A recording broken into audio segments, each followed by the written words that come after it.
essentially sum up the lessons of today, as well as to project forward what are the next steps, what are the tasks of our organizations, our comrades going forward in the future. With that, we are treated again to the presence of RL up here, as well as Sophia from the Seattle Communist Organization. This is largely an unmoderated panel. It's an open discussion, and we'll be accepting questions from the floor as well. So I guess I'll just open it up with RL. Yeah. Okay. First, I just, wanted to say that I'm hoping that Khalid is okay, and I think we should take time to recognize that these are real people, that we're all real people, and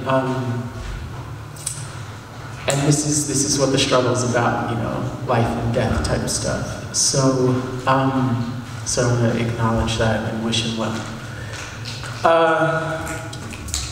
As far as what the left should be doing, that's something I feel way less emotionally invested in,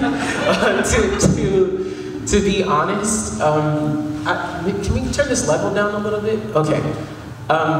To be honest, I hinted at this, switch mics. I hinted at this earlier when I said that the left, as it is constructed, it's not built to facilitate the emancipation of the people and any sort of liberatory movement for real. And I say that by pointing to a feeling that I'm sure you all experience at different junctures, where it's like, is what we're doing, what we're discussing, who we're engaging, what this space seems to be about, is that actually with the people? Is that actually moving the politics among the people? Are we actually effecting a movement that is life-affirming, that is transformational, that is just teeming with potential, right? Sometimes there are moments when that happens, but often it's the case that much of what's happening among our subculture, or among our spaces, is very much so divorced from where the people are and what's actually happening politically. Certainly divorced from what the capitalists are doing, And what I think we need to move towards is we have to move towards a politics that, I said this earlier, a politics that begins to clarify issues among the people, that begins to ask the proper questions, that begins to argue less over who's sitting at the table and actually dealing with the life and death of the people.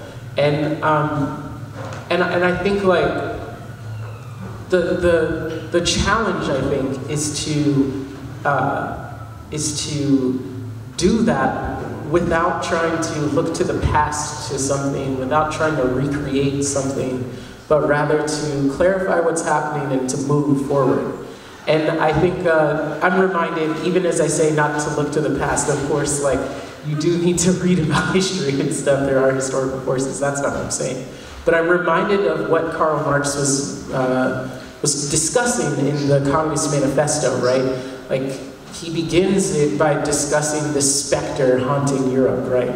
The specter is not the ghost of the past. He's not recreating some past thing. He's trying to talk about this force, this proletariat, this thing that's on the tip of the tongue, this thing that is imminent, not in the sense of it's about to happen, but in the sense of the pieces of it are already there. This thing that the manifesto is the manifestation of this specter, right? It's not this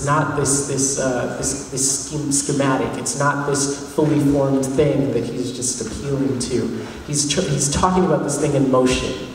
And I think we're in a similar kind of point, where what is imminent now?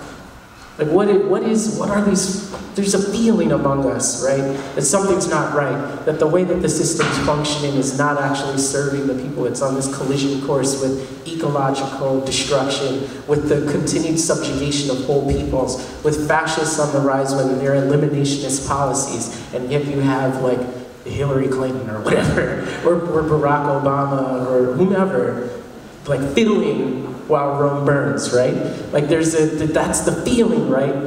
And so it's like, well, what are we moving towards? What is happening? You have uprisings jumping off in urban areas across the country, right? You have all kinds of things that like, there's these moments that emerge that tell us about something that's moving, something that's coming perhaps. Something that's already here.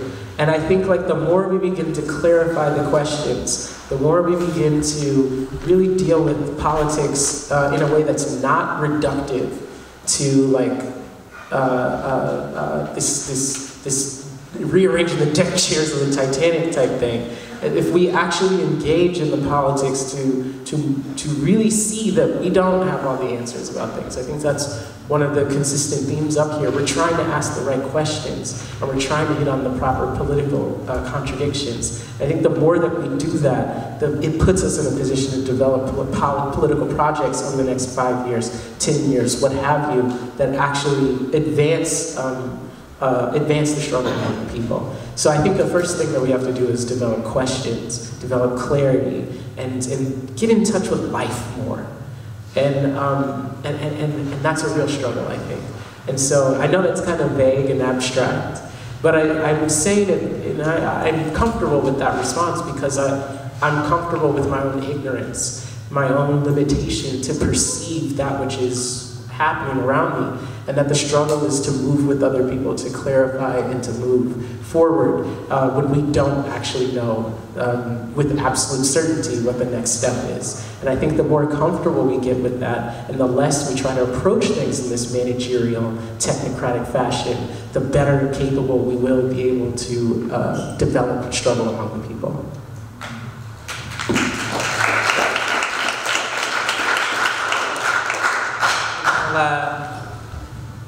First off, I just want to thank everybody for showing up, and I want to remind people that there is a great big orange donations bucket back there, and that money is not just going to go to the Seattle Communist coffers or what have you. There's also one up there. Any money that we raise after covering the costs of putting on this conference is going to go directly to this Southern speaking tour that some comrades in this emerging base building tendency are putting on later this year, and that's going to feature Kali, and I believe you'll be on that as well, yeah, and others. There's going to be somebody from the Philly Socialists, and so it'll be real good. So if you can spare a little bit of money, that's wonderful. But I am not here, mainly to encourage donations. I appreciate what you were saying about the need to start not with, this idea, oh well, capitalism is bad, socialism is good. That's what we really need to know, isn't it? So let's go out and do something, and eventually something will happen. We don't need to think about what exactly we're doing, or why, or how, or what we expect to happen. And that's what you can think of as the activist mindset, that you have to be active, you have to be doing some kind of activity, even if you're completely unreflective about it. And even if, when someone asks you, well, what's the strategy there? Why are you doing this as opposed to that or the other? What do you expect to gain? How will you know if you've succeeded? I feel like a lot of the activists couldn't really give you a clear answer if you asked them that. And that kind of gets at one of the concrete problems here. So the prompt that we started with was, what does the left need to do? Well, I think that something really useful about your calling for clarity there is, first we have to say, well, what is the left? When we say the left in the US, what exactly do we mean? And this is a little bit harsh, but what we mean, by and large, is people who exist on kind of the fringes of the activist subculture, the protest subculture, because, that's mostly Democrats, that's mostly liberals, that's mostly these progressive nonprofits that are, integrated into this structure of the Democratic Party, and then kind of existing on the fringes of that, going to their events, maybe selling newspapers at their protests or what have you. You have these, small groups that understand themselves to be socialists or anarchists or communists, but really what they are is, people within the activist subculture who don't have any kind of influence there because they're pushing a kind of politics that subculture does not have the ability to carry forward because it's not designed to. It's completely tied into the Democratic Party structurally and organizationally and institutionally. And that's why, attempting to go and, spread your good socialist ideas or what have you is a little bit of a futile endeavor. And that's why decades and decades of radicals trying that has so consistently failed and has left us today with a left that is not actually a mass movement rooted in the working class at large, which kind of brings me to the second thing that I wanted to say here. Like, if, we're starting out with, a small group of people on the whole across the US, we're talking a few thousand, realistically, who have some kind of allegiance to socialist or anarchist or communist ideas, but don't have any kind of mass base, which means, an extended structure of social support and social power, then how do we get from A to B? Well, I think that the gap that has to be bridged there comes back to practice. And that's not something that we can bridge with this activist approach where you think that your good ideas are going to earn you credibility, going to earn you respect, because you're not. They're not. What does earn you respect and credibility is committing to your particular constituency, long haul, long term, in a sustained way, making promises that you can follow through on, keeping those, proving through practice that you deserve people's respect, that you deserve people's support, because you have been there supporting them all along. Since at the end of the day, is socialism an ideology? Well, maybe, but an ideology is not made of ideas. Your ideology isn't the words that you believe in. Your ideology is what you do. Your ideology is what your actions teach. And are your actions teaching that socialism means showing up at whatever protest is on the news, getting frustrated because no one listens to you, and then hopping to the next thing? Or is your practice teaching that socialism means committing long-term, listening to people, taking their needs seriously, and building up these new institutions and organizations through which they can meet their own needs in concrete, tangible ways?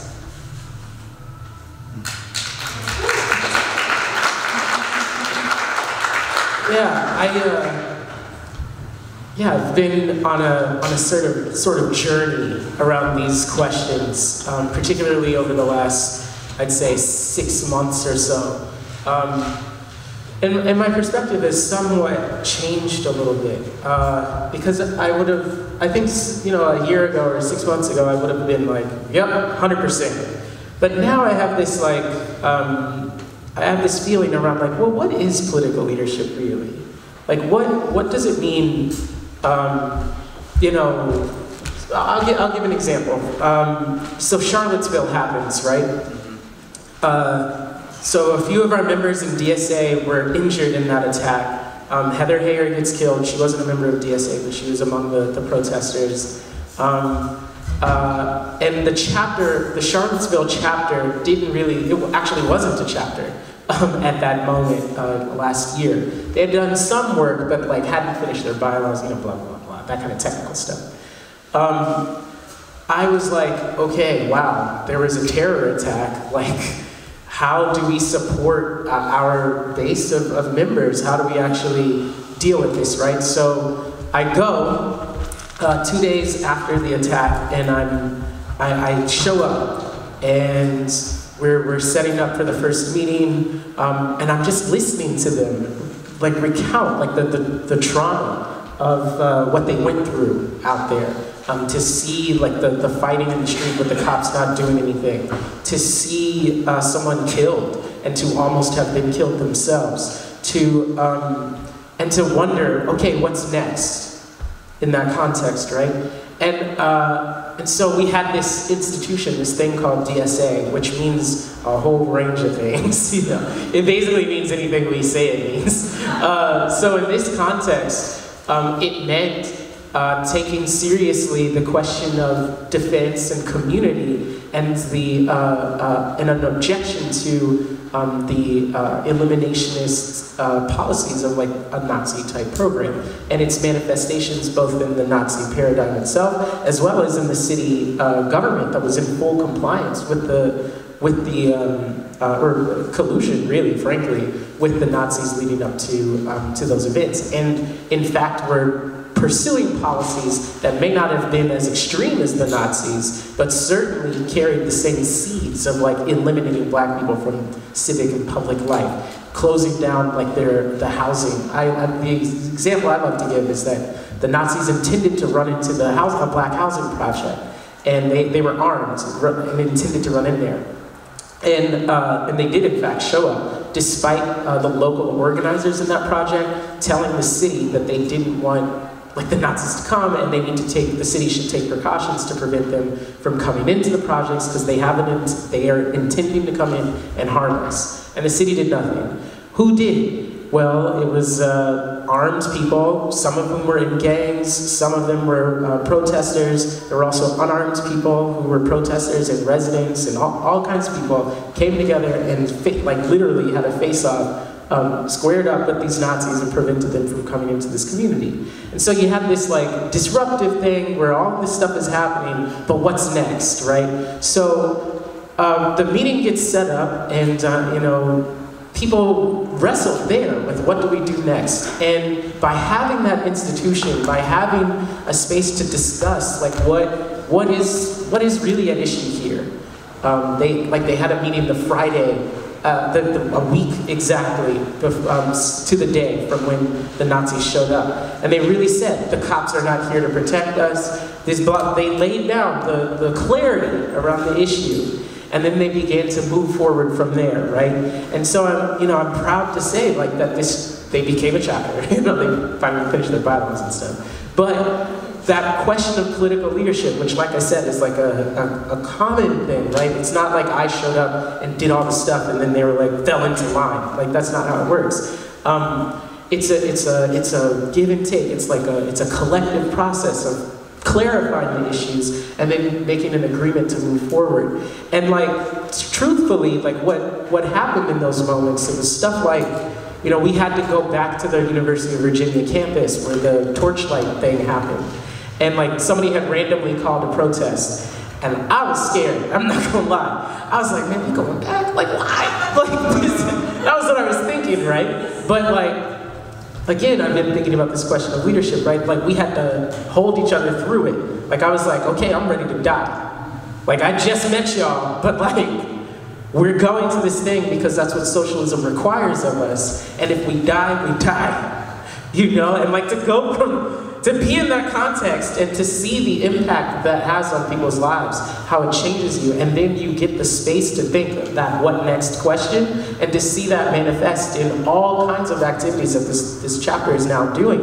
I run the national blog for DSA, so I commissioned a story for them to tell in their own words what they've been doing, and it's amazing, you know? But the question is, there are things that happen that create these ruptures that you may not actually be able to do all that patient work of like the one-on-one organizing and like build this deep bond with the people before this, like the rupture happens. So part of what's important is this question of political leadership, which I think is like clarifying the issues and creating mechanisms or entry points or tools of engagement that allow people to do that what next. Because that's the crisis that we're having. I guess, like, and I would love to hear more about like this, you wrote an article about chasing ambulances, which I think is illuminating on this question. But for me, it's like, what's the difference between ambulance chasing, which I would say a lot of groups do, particularly, let's say, with the March for Our Lives, which is like, oh, there's a thing happening,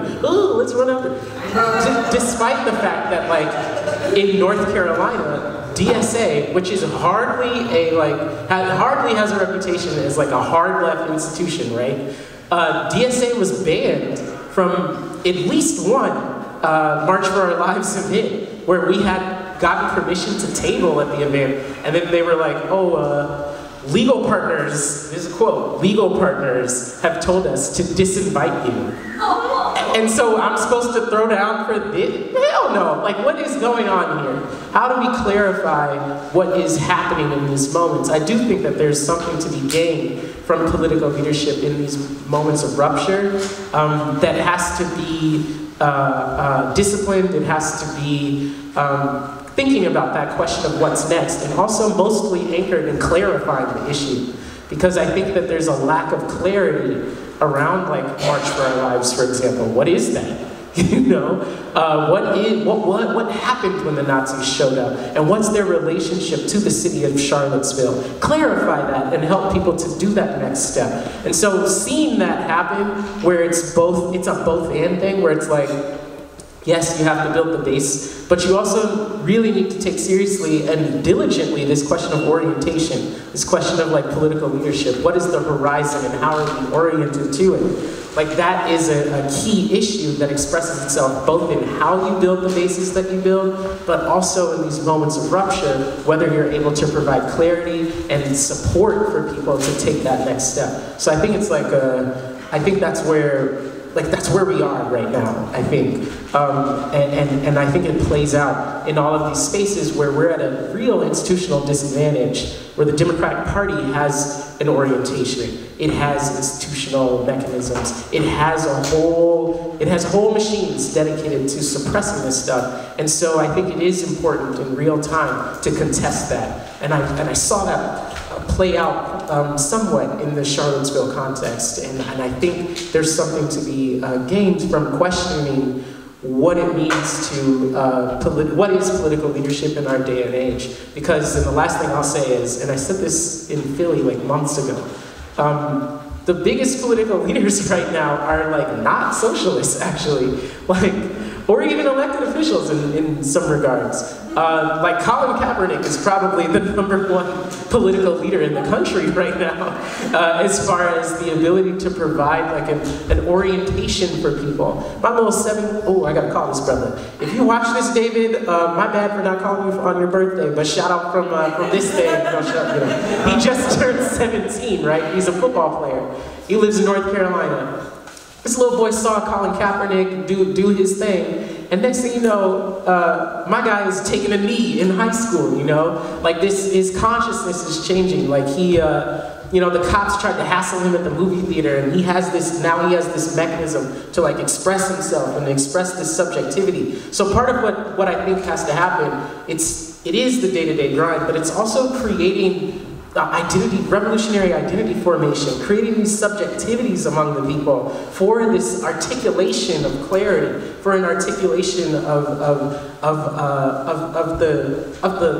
to speak that which is unspoken, to articulate, the contradictions that afflict people's lives. And I think we should not lose track of the importance of that, even as we do the day-to-day grind, like how the sausage gets made, if you will, type of organizing. So I think that, also shout out, happy birthday, David. Well, there's actually a couple things that I'm thinking of coming from that, and one of those is, well, I'm glad that you mentioned the March for Our Lives specifically, especially in terms of ambulance chasing politics, where you see something that, is exciting and big and lots of people, and you read about it in the news, see it on TV and think, well, dang, this is where the people are, this is where, something real's happening, we gotta get in on that. Let's go and sell our newspaper there, and let's have our own signs that have, up with socialism, down with gun death written on them. And, that particular impulse, of course, does not actually pay off in practical terms, because what you're doing in those moments, you're not going out and, filling a useful role in a struggle that is breaking out. Since, I completely agree with what you're saying, that providing this political orientation, providing this sense of, well, this is exactly what's happening. This is why. This is a way that you can understand it. This is a way that you can understand how to respond to it. That's really valuable. That's really meaningful. And, well, obviously this isn't either or kind of thing. If, a radical group was forced to choose between either providing that in moments of actual real-life outbreaks of class struggle versus giving people socks or a hot meal without that attached to it, without question, you should choose option A there. Since, this gets back to the panel earlier about, is this about charity or is this about building towards a literal overthrow of the government revolution?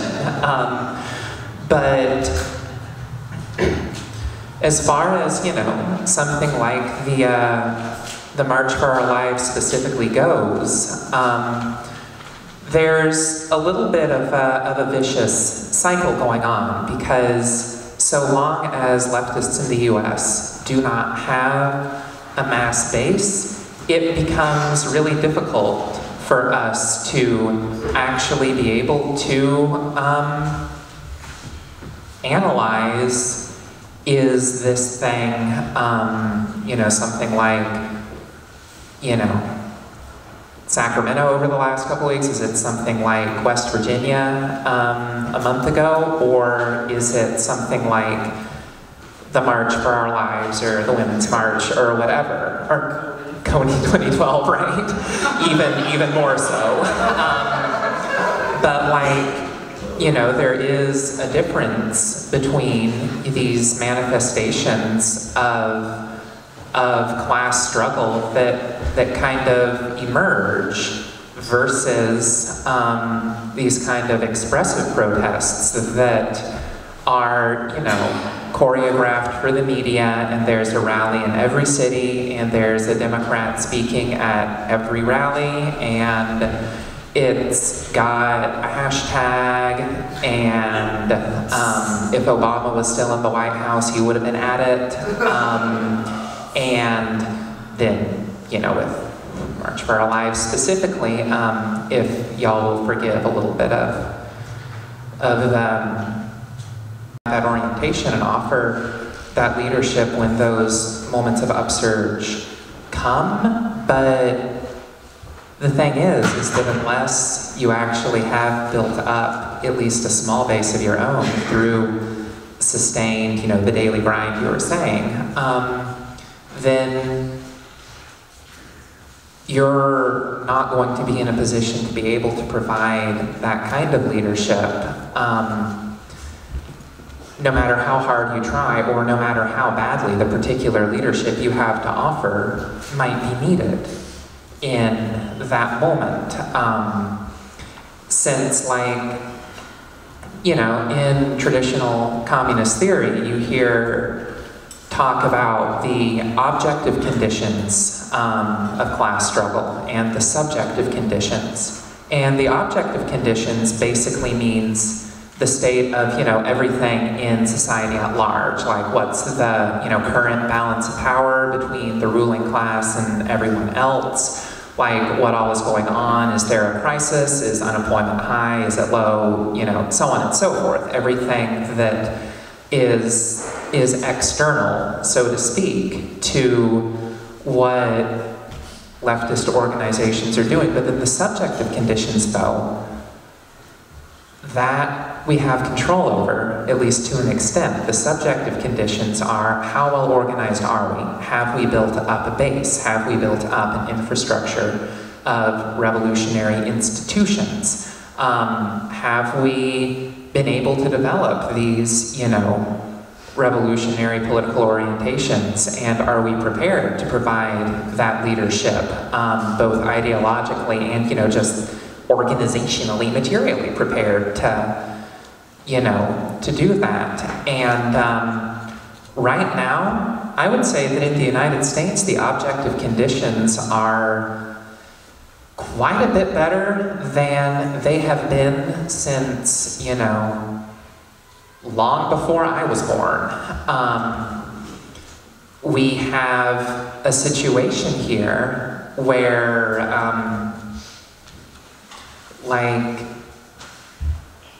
even just on the surface level, if you look at the polls, more people under the age of 30 are sympathetic to socialism than they are to capitalism, and that's in a country that doesn't even have, a socialist party to speak of.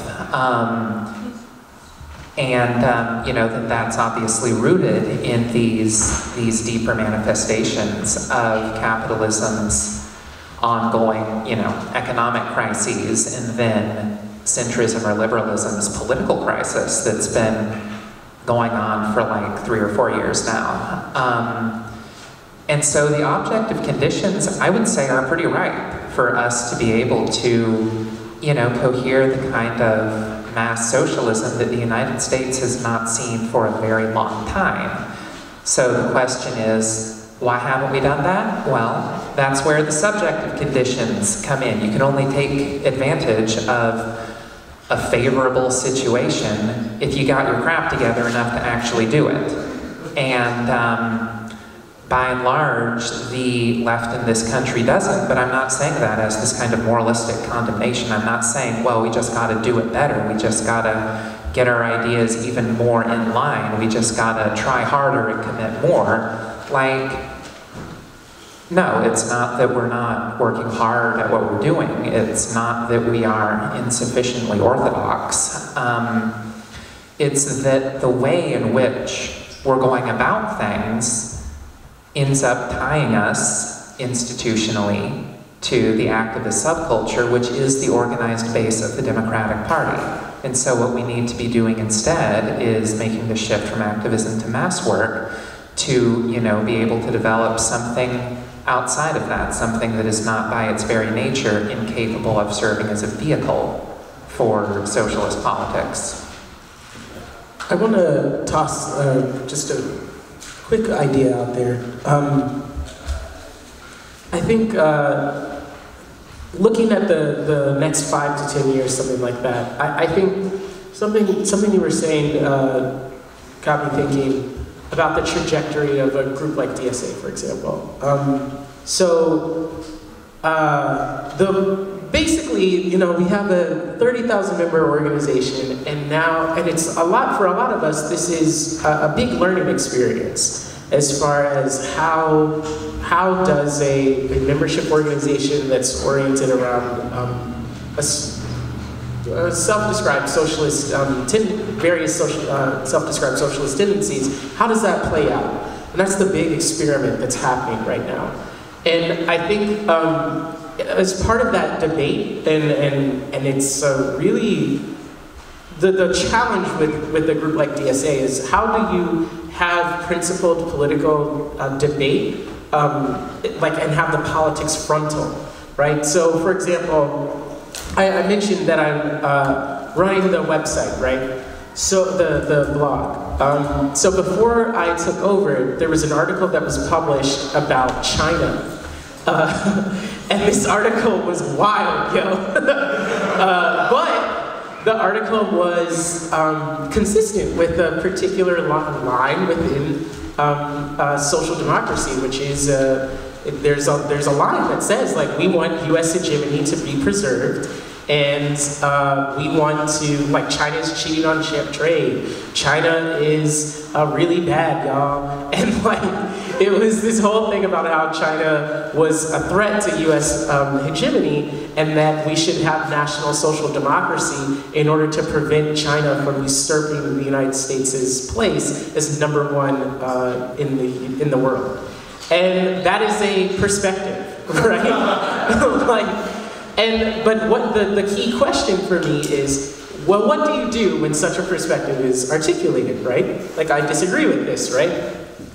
Well, as a left, the tools of actually discussing the politics of this frontally, discussing, like, the fact that, you know, the Department of Defense just said that terrorism is no longer the #1 geopolitical interest of the U.S. state, and instead it is a struggle against revisionist powers, like straight up revisionist powers. That's a quote from the Department of Defense, like China and Russia. So in the context of that happening, like, let's discuss this the tendency here and its relationship to how power exists, like, socially. How is the political terrain existing now? Let's clarify, right? Instead of denouncing or trying to render this political difference outside of the bounds of that which should be discussed or debated, we should actually debate it. So we're getting this letter from members of the organization, and it's signed by, like, upwards, at least 200 people have signed this petition demanding that we take this article off the website. And I'm like, hell no, I mean, take this article off the website. And I disagree with it, right? But the reason for this is because I think it's important to engage the politics of it, like, frontally. And that there's not a strong practice of doing that, actually. Like, in an organization like DSA, which has thousands of members learning how to do politics, we actually don't discuss politics frontally that much.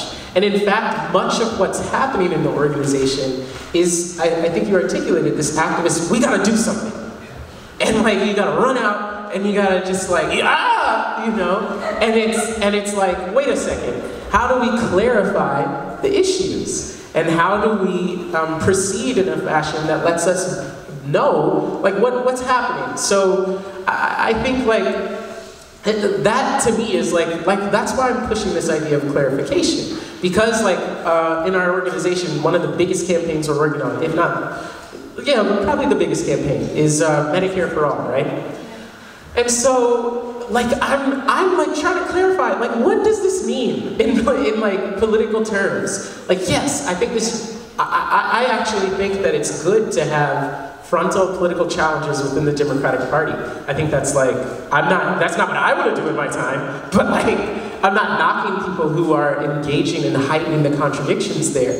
And, like, the question of Medicare, which you can't actually get without going through the Democratic Party, like, at the national level, they're gonna be drawn into serious conflict with the Democratic establishment. And I think that illuminates things, that helps us to understand. They could, in fact, realign the party. It's totally possible. Like if they go through California and they take on the establishment there, and then Washington will fall, and Oregon will fall, and then they'll have this congressional base. Like that's the idea, right? That they're articulating. Okay, cool. But what does this actually mean? Like in practical terms, when we get down to how do we put the people in a position to be in power going forward? How do we actually evaluate what is our orientation, right, to the key political questions? I think that's where we can often fall short, is that there's the rush to engage in the immediacy of a win, in quotation marks, because we believe that immediate gains, whatever they may be, are what sustains people's involvement in movement, and that, I think, is not the case, actually. Like there's something deeper that is what sustains people. It's relationships. It's these deeper political questions that cause people to give their lives to something. It's not because like they won a little thing one time that they're like, I'm ready to die.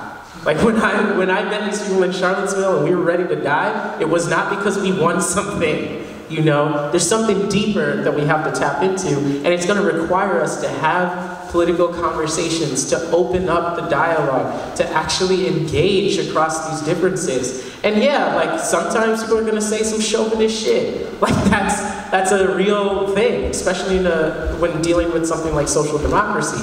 But the issue is, how do you actually engage the politics? And how do we create a culture, a political culture, of doing so, rather than a political culture which attempts to suppress all politics, attempts to suppress difference and division, doesn't want to deal with these divisive issues, even though those are the fronts which allow us to actually have the biggest impact. It's going to be when, like in Vermont, they tried to kick off all undocumented people from the healthcare bill that they were proposing. That was where the front was. And if the base building organization up there, Vermont Workers Center, hadn't have been actually in these communities already developing these relations, already developing the leadership among these people, they wouldn't have been able to beat that back. Right? And to beat it back in a way that allows them to recover from the fact that the bill was not signed by the governor. But the process by which they did it allowed them to engage, and it was because they did not run away from the divisions. They did not try to suppress the politics and just tail after what was popular or whatever, even though they were working on a reform. So I think like the issue for us right now is beginning to clarify what's going on and develop a culture that allows us to engage politics, actually, because you know that's not actually what's happening in many cases. We're not doing politics. I don't know how to describe what people are doing, but I don't need to think on that. But I think what we really need is to get back to doing politics, which is anchored among the people, and maybe not get back. That's the wrong terminology, but move towards doing politics, which is anchored among the people, which can express itself in masked work, but it also expresses itself in these moments of rupture, and a lot of things that can happen. And so I think that's where we need to head, and I think like that's how we should deal with these divisions going forward, and I think that's the path for us. So Sophia's going to get a response to that, and then we're going to go into a Q&A, so folks can feel free to ask questions. I'll just call on folks. Sophia? Yeah, so you were saying that you're not necessarily going to think too much on what it is they're doing. That's kind of appropriate because I don't know that they're thinking too much on it either. And, you know, I also thought it was kind of funny seeing the revisionist powers thing, because I know a couple of communists who might agree that China is a revisionist power. They just don't mean the same thing as the Department of Defense.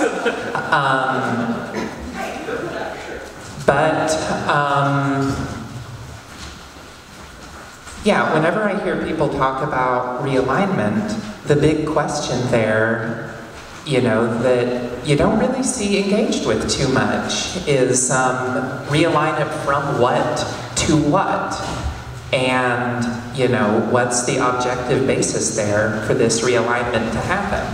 And I mean, personally, my line would be more towards like hard separation from, you know, the Democratic Party than yours might be, but, you know, comradely, political. That's not my line. You don't see me working for the Democrats. Right. You know, no, not to imply that, yeah. But yeah, but I appreciate your, you know, bringing up this relationship between sustained mass work and leadership in times of rupture, because if you don't do the mass work, you don't have the credibility to offer leadership when there's rupture. If you don't offer leadership, though, when rupture happens and you have the ability to offer leadership, then even if you think that, well, the mass work is what's really important, well, that's too bad, because you can kiss your, you know, ability to be taken seriously when you do mass work goodbye. And yeah, I think that what ultimately a lot of this comes down to is a quotation that I think you paraphrased a little while ago, putting politics in command. And, you know, I want to think about what it means to do that, what it means to do that in terms of getting away from a reactive kind of mindset to a more strategic kind of mindset.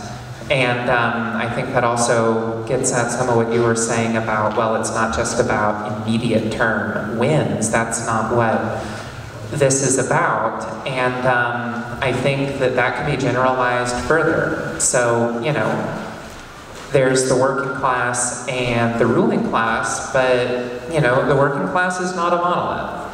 There's, you know, white workers and non-white workers. There's male workers and non-male workers. There's, like, LGBTQ and straight workers, so on and so forth. All of these different divisions and structures of, you know, relatively better treatment or worse treatment, and better work or worse work within the working class. And, you know, those structures are there for a reason. They don't exist just somehow floating in the ether separate from the class system. They're part of this specific class system, and you can't really cleanly separate them out. And I do think that that is something you sometimes see with, you know, social democratic politics on the one hand, but this like chauvinistic liberal identity brokerage on the other, where they want to say this thing is separate from the class system. They just disagree about how to respond to that. One of them says, therefore, you should just pay attention to this magically raceless, genderless idea of class, and the other says, therefore, you should just pay attention to these magically class-neutral ideas of gender and race. And, you know, of course, you can't actually do either of those unless you're actually pursuing a political project that is not aimed at the abolition of class and is not aimed at the abolition of white supremacy and patriarchy. You know, the only kind of politics you can pursue with that is either ineffective politics or brokerage politics. But, you know, taking this view that it is, in fact, a holistic system, an integrated, totalizing system, that you can't just pick and choose what parts of it are real, then that question of short-term versus long-term vision and interests starts to become real important. And makes me think in the 70s, there was a group called the Sojourner Truth Organization, and this was a predominantly white group, but the analysis that they came to was that it was the, you know,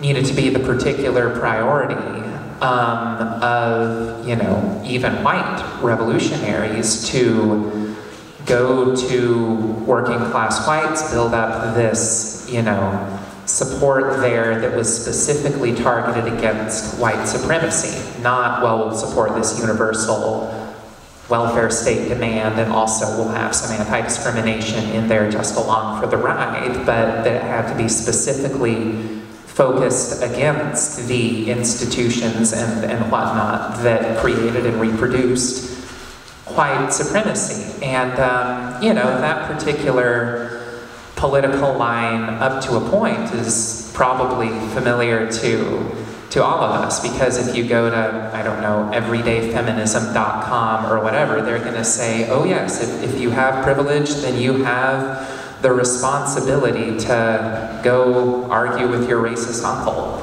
or what have you.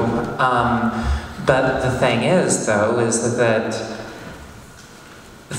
imperative is kind of depoliticized, and because it's depoliticized, it's given a fundamentally different meaning in that, you know, liberal version. Because the thing about the Sojourner Truth Organization, you know, they were communists, they were revolutionary communists, and they said that dismantling white supremacy, and they popularized the phrase white skin privilege, needs to be a revolutionary priority, because in their analysis, that was the primary objective feature of capitalism that prevented the working class across racial lines from achieving the degree of unity necessary to overthrow capitalism completely.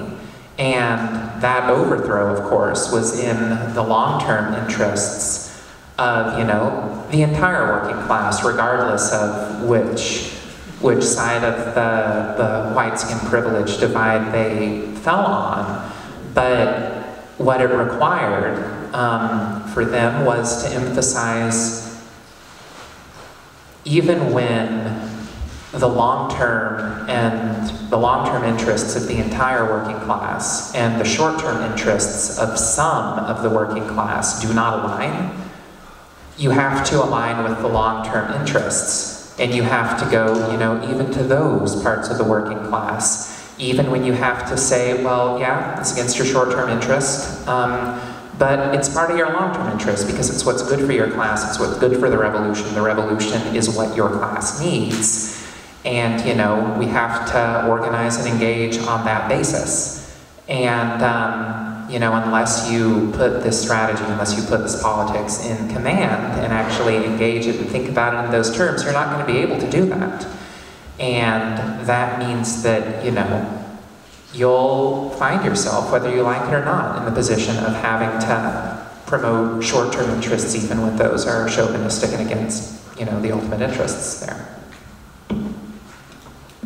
So right now, we can open up the floor for questions. If folks have any, just raise your hand and I'll point and call on you.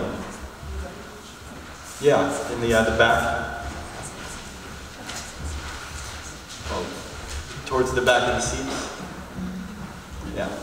First a comment and then a question. I guess the comment is, I think, going back to the importance of theory, I think that theory in part determines the actions we do and don't do in regards, so I think that's, you need to emphasize the role of revolutionary consciousness there, but also the various end goals we have. If those aren't principled, then it doesn't matter to take strategies in those directions. So it goes back to this importance of having principled ideals that are worth winning, that could win, to then actuate, and then find strategies to achieve those goals.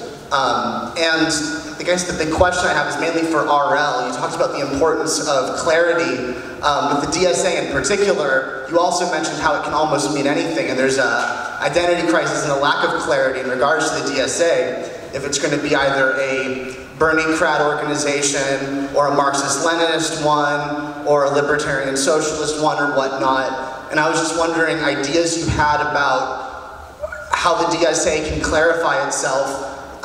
Democratic socialism doesn't sound like too bad of an idea if it was articulated in its full form. Yeah, that's a good question. When I use the term clarity, I'm speaking more to clarity as to the essence of the matter, as to the political questions, as to the nature of like how things are arranged socially, as opposed to clarity into one's own like political line divorced from a rendering or an analysis of those like conditions. So like, so what I mean by that and why I emphasize that is because DSA is a multi-tendency organization. And I think it's actually good to have a multi-tendency organization that allows for different political lines to develop their particular clarity on issues. And to then try to orient, you know, sometimes they come together, sometimes they do things separately, trying to figure out how to negotiate that method of development. Because ultimately, that's what we're going to have to do in society to a pretty significant degree. So it's not that I think DSA has to have like a single line. I think DSA has to have particular methods for allowing people to articulate politics and for political differences to not be suppressed, but to be engaged and discussed. So that's why, for example, I will not, I already like wrote an editorial about how we're not taking this article down, right? Like, because on principle, I want, this is a tendency in the organization. People really do believe that US is #1 and they want it to stay that way. Okay, well let's talk about that, right? And I cannot resolve that bureaucratically by, again, debating who gets a seat at this table called DSA. I want to resolve that through a line struggle as to what politics win out in society, right? And part of the way to do that is to discuss it frontally. And so, and as far as its internal manifestation. As far as clarity, I'll give you an example that's like me personally, right? So, my impulse and my understanding of the Democratic Party is that it's trash and like irredeemably boo-boo, okay? But with that being said, like I made a pledge to a DSA member in Houston, this guy Franklin Bynum, who is running for judge in Houston, and I'm like, yo, I'm volunteering for this campaign. I have not volunteered willingly. Shout out to Unite here. I have not willingly volunteered for a political campaign since the first Obama election, right? Matter of fact, I mean, I haven't even voted since Obama 08. Not gonna lie. I'm not into, I didn't register to vote until like last year or something like that. So this is not something that I think is the means through which I want to express politics. However, Franklin Bynum is running for judge, and this brother is out here like reaching out to families of incarcerated people at the jails, like doing that as part of his campaign. I'm like, whoa, hold on, brother, what is this? Like, I want to know, I want to investigate, like, what does it mean for someone who is a self-described socialist who runs on an anti-police platform, who won a Democratic primary against like some centrist candidate and fucked up the party on this shit? Like, what? Whoa, this brother could win. Like, what does it mean to have somebody actually achieve administrative authority in this part of the state apparatus? Because I think what we saw with Krasner in Philly is very interesting. And like, one of my friends told me about this judge a long time ago up in New York. They called him Turn 'em Loose Bruce. And this brother Bruce was just like, let people go. He was like, yeah, you're not going to jail today, brother. Like, peace. And like, what does that mean? Like, when he died, the funeral was huge. He had like the hood showed up for this dude. Like, celebrities showed up. Like, what does it mean to engage in the electoral realm at that particular level? I don't actually know. So despite my idea, like, Democrats are trash, irredeemably garbage, but then I'm looking at this happening and I want clarity. That's what I want clarity about, is as to like, what is the relationship between this particular lever of state power and the people, and what does it mean to be engaged in a campaign that like deals with that part of the state apparatus? Like, I find that provocative, I find that interesting, I find like the political tensions that are revealed by that to be productive tensions, productive contradictions. And so like, that to me, it's important to like, to figure that kind of stuff out, rather than trying to have like an abstract political line that I think that I'm beholden to, that I cannot actually see what's going on in front of me because I'm looking at, you know, some line that I've made up, as opposed to like looking at where are the people moving and what is happening. I mean, Larry Krasner trying to get Meek Mill out of jail. You know, it's kind of interesting. I'm not gonna lie. I think like when we take up these questions around in struggle, ideological struggle in that context, that I think is something that in the next 5 years, like we're going to see what does a Krasner mean. And say Franklin Bynum wins in this judgeship in Houston, what does that actually mean? And what new questions can we ask from there? So I think like a formation like DSA, having, like I wouldn't have an ability to talk to Franklin, for example, without that multi-tendency kind of arrangement. So I think that's what's important. That I think is what's worth preserving, and that I think is helps us illuminate the real struggles among the people.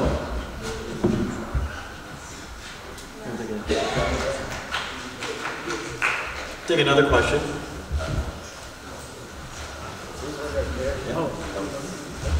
It's really quick. You didn't vote for 10 years? Nah. Okay, not even locally? No. And I lived in Virginia too, and I was like,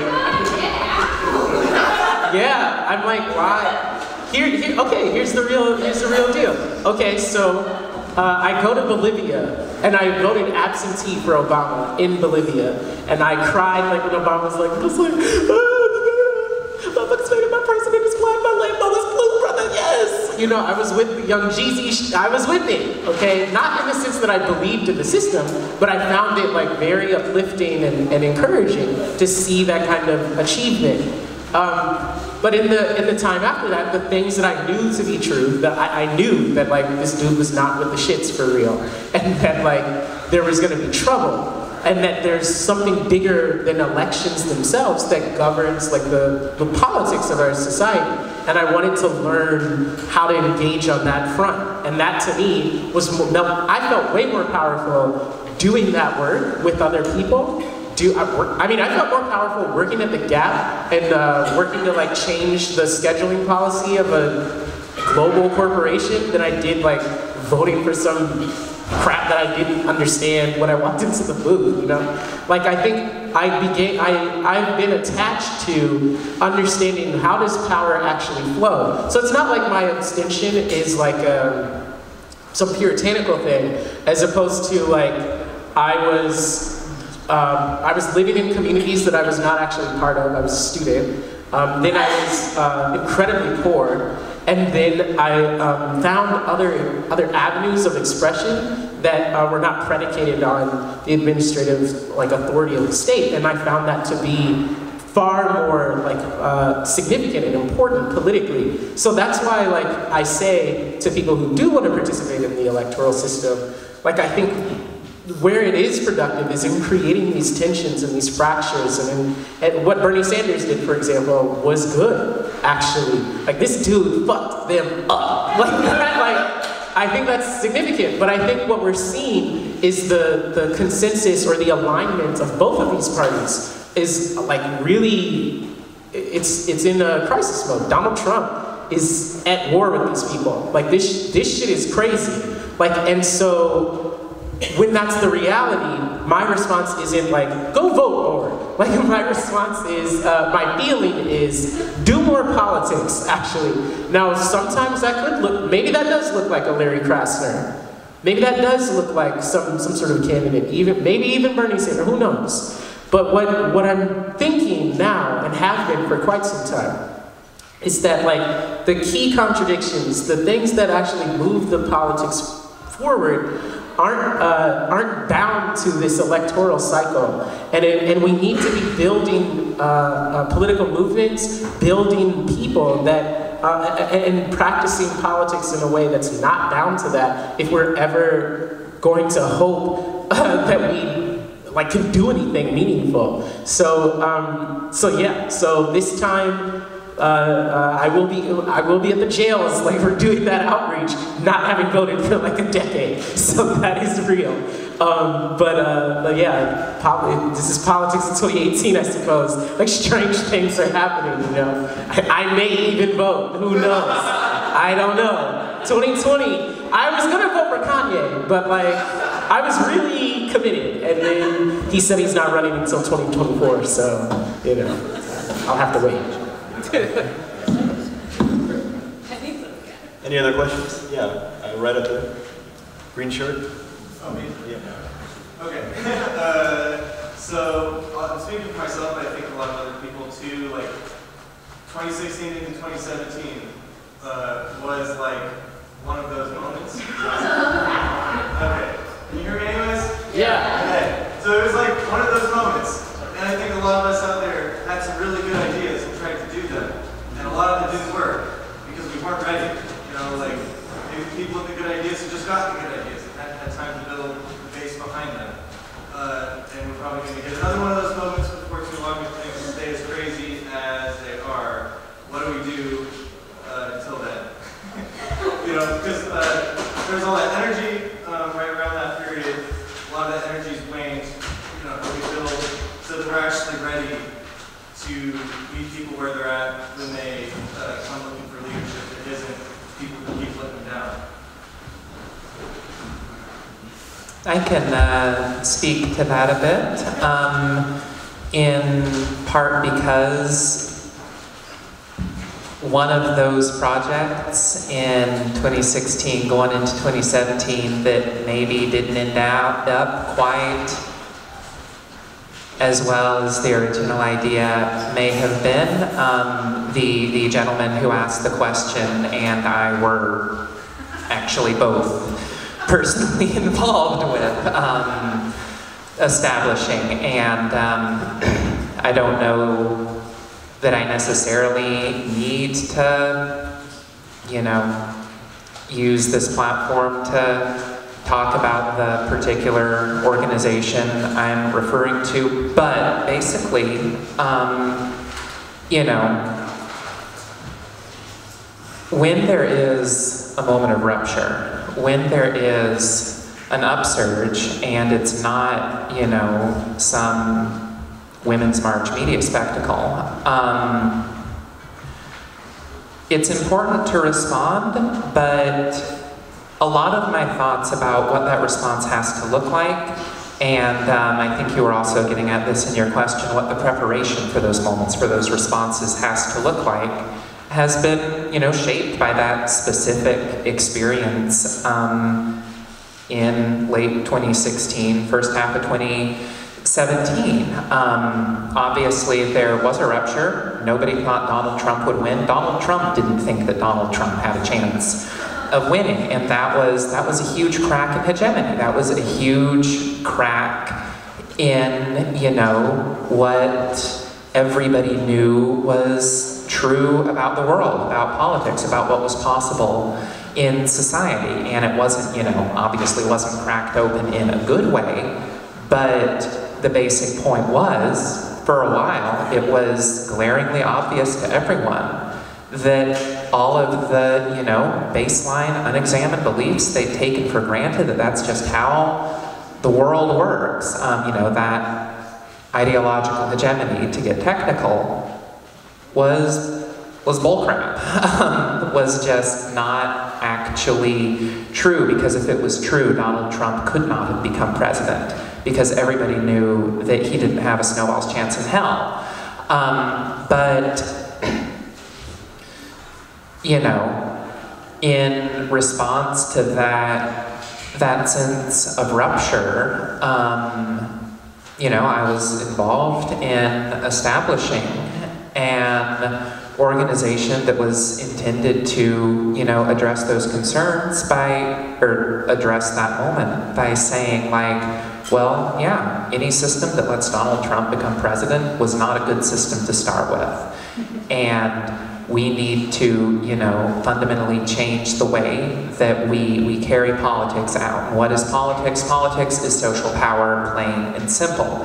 When we carry out our collective lives, we do so in a particular way, according to particular structures. If you're the one deciding what that manner of collective life looks like, then you are the one doing politics. If you're not deciding how those structures look, how they work, you're not doing politics. Maybe you're expressing a political opinion, but you are not doing an act of politics. And the idea behind this post-election project was like, well, we can do politics in a different way. We can set up, a different participatory democratic council in, each neighborhood. Those can engage in mass work, they can engage in mutual aid and direct action, they can, stay out of the endorsing candidates game.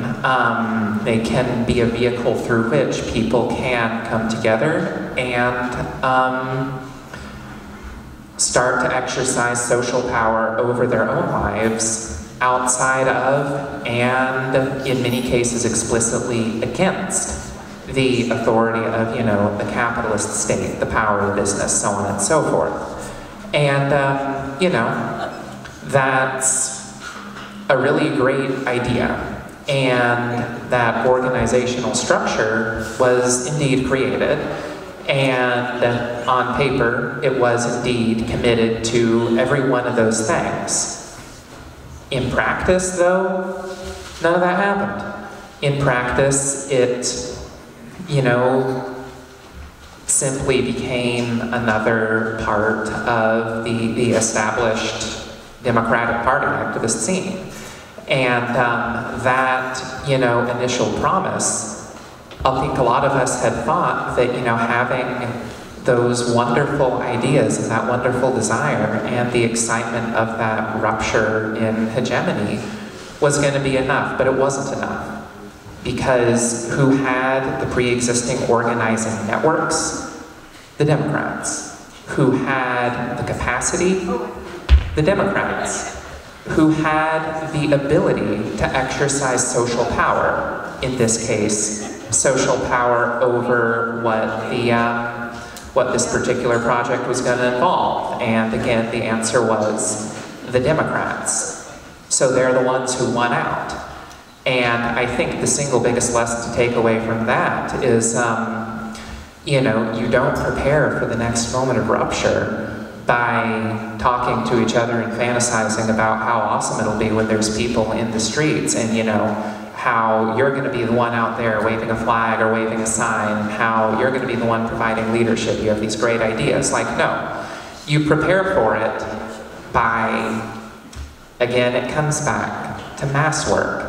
Pick a constituency, stick with your constituency, that neighborhood or industry in the place you live. For most of us, that's here in Seattle, so, shameless plug, come to a Seattle Commies meeting, help us do this stuff. We're around, but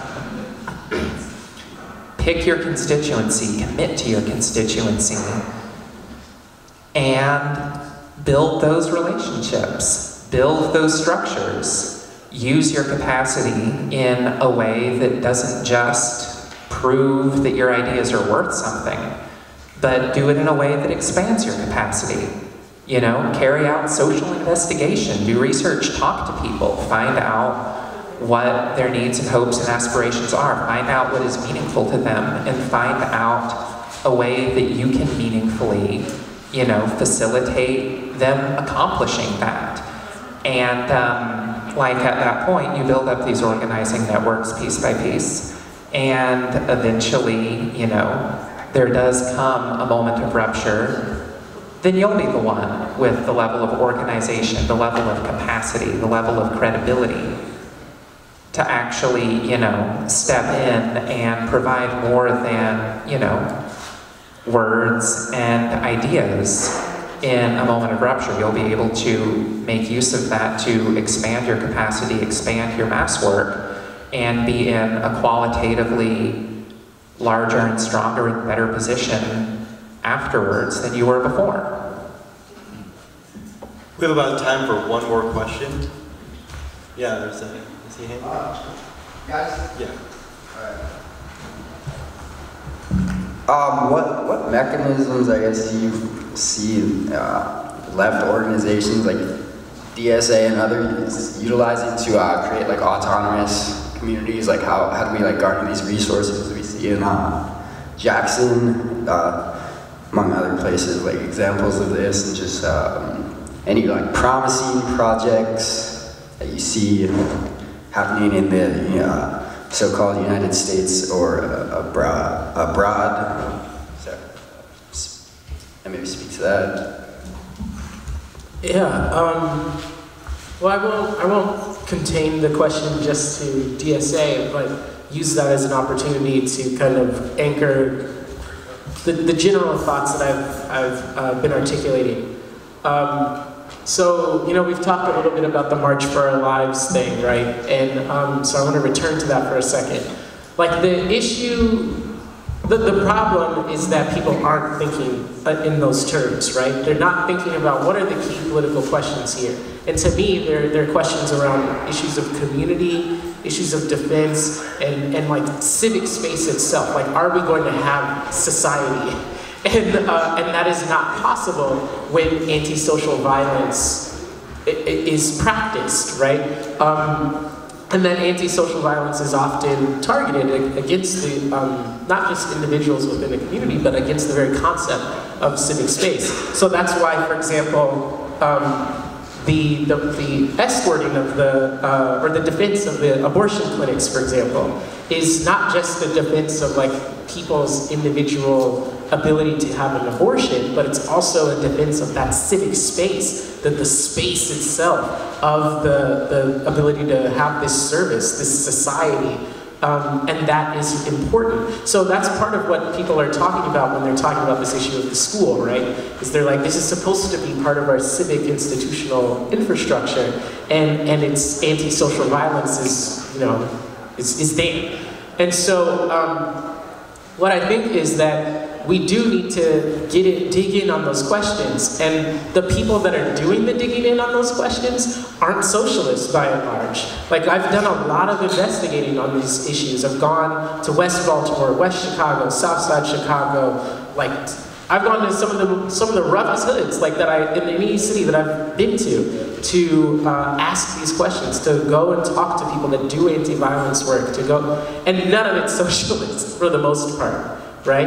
And so, so the shift has to happen that when we do decide to take up some question, are we taking it up in a way that is oriented to the development of the people in power? And that's going to happen when you get to the essence of the matter. So instead of running off to talk about gun control or, because right now there's this fight that I'm in where I'm like, why are y'all trying to regulate guns are just a fact, okay? Like, they're a fact of like a social reality in the United States. There are 300 million of these suckers around here. Like, they're flowing all over the world. Like, the essence of the matter is not engaged when one merely tries to regulate the manufacturing of weapons or something like that. That has nothing to do with these questions of defense, these questions of community, these questions of civic space itself that are actually at issue here, and our relationship to dealing with antisocial violence.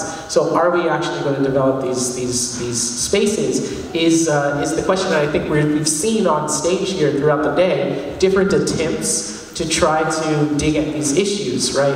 And to do so in a way that is oriented towards this sort of autonomous sort of issue. I think I mentioned going to Germany. So part of, when I was there, I was meeting with people out there that there's a whole autonomous like movement scene, like with a long history in Germany. And so one of the things they talk about is this issue of counterpower. So it's not just like dual power, but it's like counterpower. And that you need to have an antagonism against the present order, even as you try to develop autonomy or these parallel institutions. And so that's why I keep pushing the idea of clarity and of orientation to the horizon, of this issue of political leadership, because one can develop these spaces but not actually do so antagonistically. especially in the context of neoliberalism, in which like that's another attack on civic society, where they want to privatize all kinds of services and want to have volunteer networks like take the place of this. They don't mind that, actually. So how do we actually do this work in a way that antagonizes the power system and in a way that puts that advances that class leadership question or matter that I talked about in the beginning? And as far as specific examples, I think in DSA we are not advanced on this matter yet. I think, like I said, like most of the members that are in the organization are pretty new, are like working out what they even think, let alone like developing programs that do this sort of autonomous move. As far as other manifestations of this issue, I think the last thing I'll say on this is there's stuff happening globally, like I mentioned Germany, but there's also an issue of like the nature of the political reality right now, which is like in the past it was colonialism, or they create comprador classes in a space that they want to dominate. Well, now it's like, yo, you don't get civic society, let alone like some autonomous, whatever. No, fuck you. You're Somalia. You're Honduras. You're Libya. Arguably like Mexico. Like there's an effort to completely gut the ability of the people to even exist in common together as a normalized practice in our global political order now. And so like, that's what's happening, right? So I think the issue is, that's why I keep saying we have to take a step back and deal with clarity. I think the first thing that we have to articulate is that we stand for the social, that actually we stand for people in common. And that that's the basis of our politics. That's why we oppose anti-social violence, whether that be the form of white supremacy, patriarchy, whatever. At its core, we're talking about anti-social types of engagement. And that we want to defend not just the people as individuals within this society, but we want to defend the idea of society itself being for the people and by the people. And that those are the political questions that we want to engage in. And there are a multitude of ways or entry points to get in on those issues. And so it's going to be context dependent or local, but we will have to contend with the political norm that says no society, period. That is like a reality that's being pushed onto people. And so that's why the antagonism question is important. That's why the clarity issue is important. That's why the orientation is important. And so I don't know if there's any ready-made answer to that. Like, okay, follow this model, do these particular steps. But it is more like, yeah, there are some people who are in motion doing along these very similar lines. And that I think we've got to keep investigating, keep pursuing these questions and develop clarity on these matters.